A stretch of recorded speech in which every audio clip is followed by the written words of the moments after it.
All right, welcome back to the unofficial review. I was talking about some gates with the Patriots. I'm going to get right next to the next gate, which is Deflategate. I know again, this is one of the things I just want to make it clear. I'm going to go over everything and then put it behind me because I am kind of getting tired of it myself. But it just, again, going back with the recent whole free Brady nonsense, acting like he's completely innocent and should not be facing the suspension, or shouldn't have faced the suspension that he had to because of what he did, because he cheated. So let's just get right back into it. So pretty much what Deflategate was there's 11 of 12 balls that they found in the I think it was the divisional playoff game against the Colts. They were under the PSI level allowed, and so that was one of the things that it just kind of, again, if you guys are so innocent, I mean, the first part when they're talking about, free Brady, where's the evidence?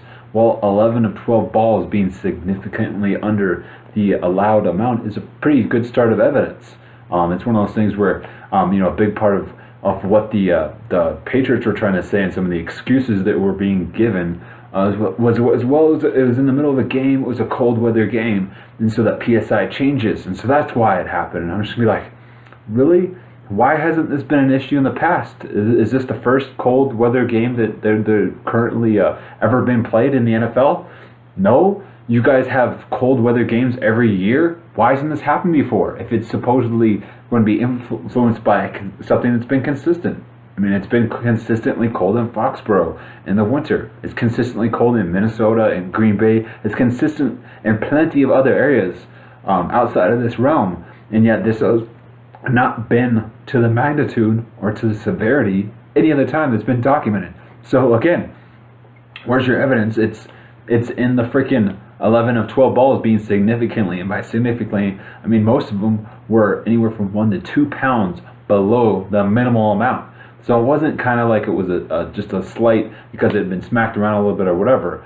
And that's the thing too, is that they cycle these balls in and out as they play the game. Because they can get influenced because of guys, because of the in contact game. And so that's the thing is, so again, why are 11 and 12 balls below the PSI level, significantly below? And again, you're saying it's because of the weather changing it. Why hasn't this happened before? It's every winter it's cold for years, and yet this has not happened. So there's your first debunk of dismissing that. Let's get to let's get to the big part of the incriminated evidence, which was the text messages between the Patriots staff members. And again, this is one of those things where they ask where the evidence is. Okay, and here's a big part of it. There's discussion between two Patriots staff members that they handled the said balls, and a lot of it had to do with, let's start off with the first thing, was that they actually refer to one of them as the deflator. They actually title him, that's what he does. And again, the Patriots excuse that makes so much sense, right? Was, well, this guy, he puts on a bunch of weight and then he loses it. Really? I've never once heard anybody refer to losing weight rapidly as deflating. That just sounds like a just ridiculous, pulled out your ass excuse. What would make more sense? That the deflator refers to a guy lowering the PSI, which happened to take place, or that he just loses weight rapidly? Again, when you're deflating a ball and there's a bunch of balls deflated, and then you say, oh, he's the deflator because he loses a bunch of weight. Really? That's the most ridiculous nickname I've ever heard. And so it's just like, that just sounds like a made up, that sounds like a 5-year-old who's got chocolate over his face telling his little brother, the one that's stuck in the freaking car seat that can't crawl, he's the guilty party. That makes so much more sense, right? Not the person with the chocolate over their face. Oh, okay. Again, you dig further into these text messages. They discuss deflating balls. They discuss the PSI level. They discuss how Brady wants them softer. Discusses how to deflate said balls with a needle. Again, so all these discussions about deflating balls, but the deflator is a guy who loses a bunch of weight. Yeah, sure, right, whatever. Again, you go into these discussions to dig deeper. Why is this incriminating? Again, they discuss a payoff. The guy that they're asking to deflate said balls is talking about how, well, I need some cash. I need some chucks. Why do you need that if you're just doing your job, if you're doing it within the rules? Why is it necessary to get a payoff if you're not doing something for said payoff? Why would Brady feel the inclination to get you cash and shoes? Because you're not doing him a favor, right? It just makes a whole lot of sense the way the Patriots see it. It's ridiculous. It's really, where's the evidence? Well, there's a good chunk of it right there. And then you go to the other side of it. Well, do we have any specific evidence connecting Brady with these guys? Were they going on their own free? Why the hell would they do this by themselves? You think that 2 staff members feel the need to cork a bat for the All-Star and he doesn't know that he isn't going to touch the balls as a professional? No, they're significantly below where they're supposed to be. No, this guy touches a football every week. He touches it in practice day after day. You're telling me that they're that below where they're supposed to be and he isn't going to notice the difference? Okay, we've already got 2 guys involved. We've got them discussing the deflation. We've had a guy identified as a deflator. He's talked about the payment for said acts, and he's innocent. Yes, that's really where it's pointing to. And then you go to, well, what about his, Brady's text messages, his phone?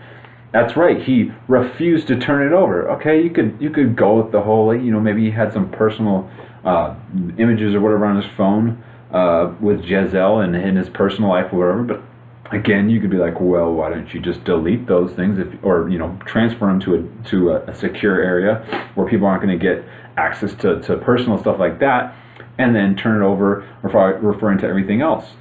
He denies referring to it, which okay, it's personal information or whatever.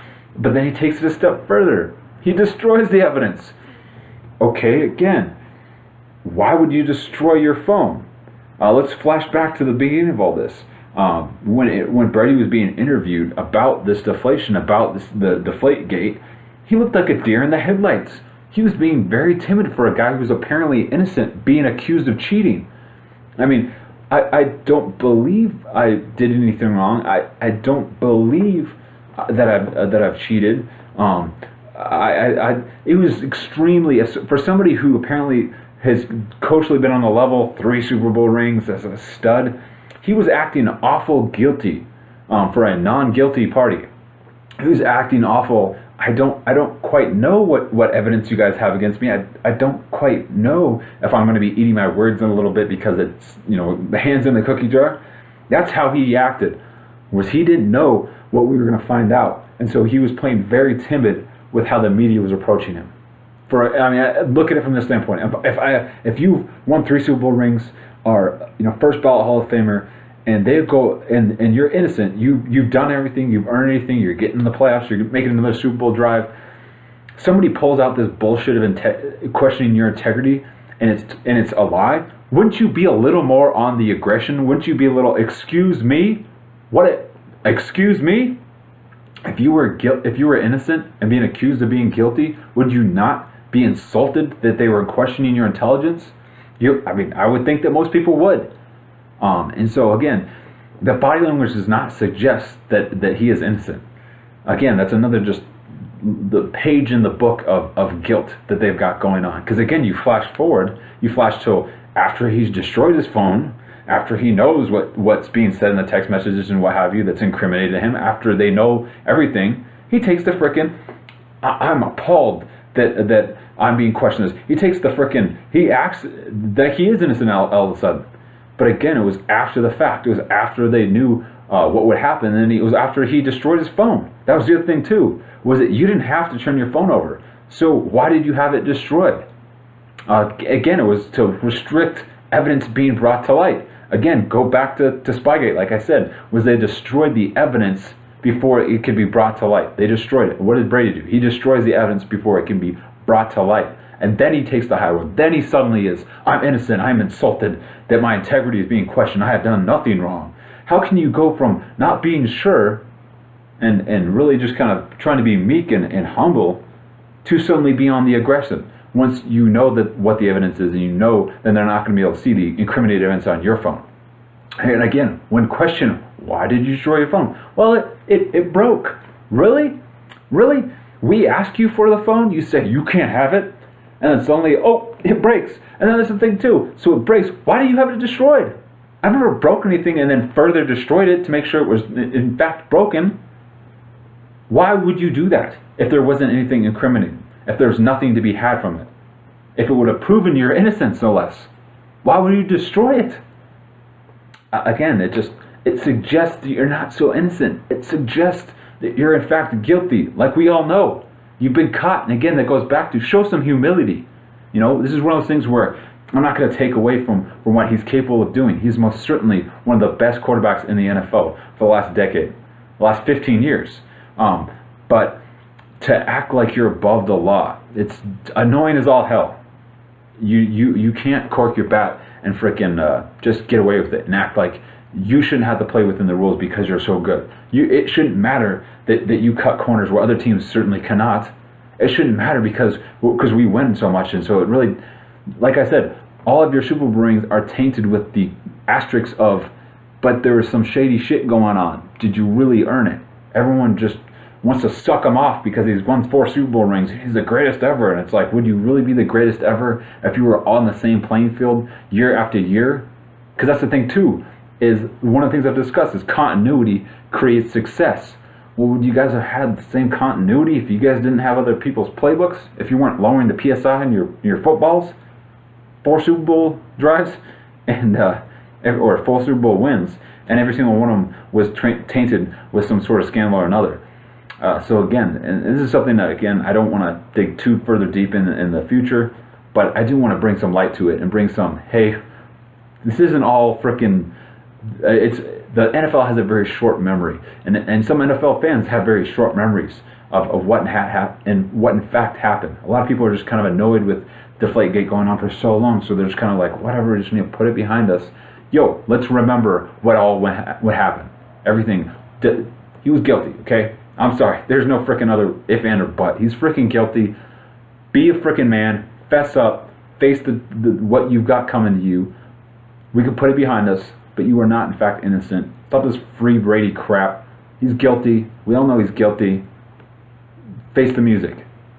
All right, in the next episode, we'll be talking about the newest gate that has yet to come to surface. And that's a big part of why I think it's got some validity, but we'll talk about that next time.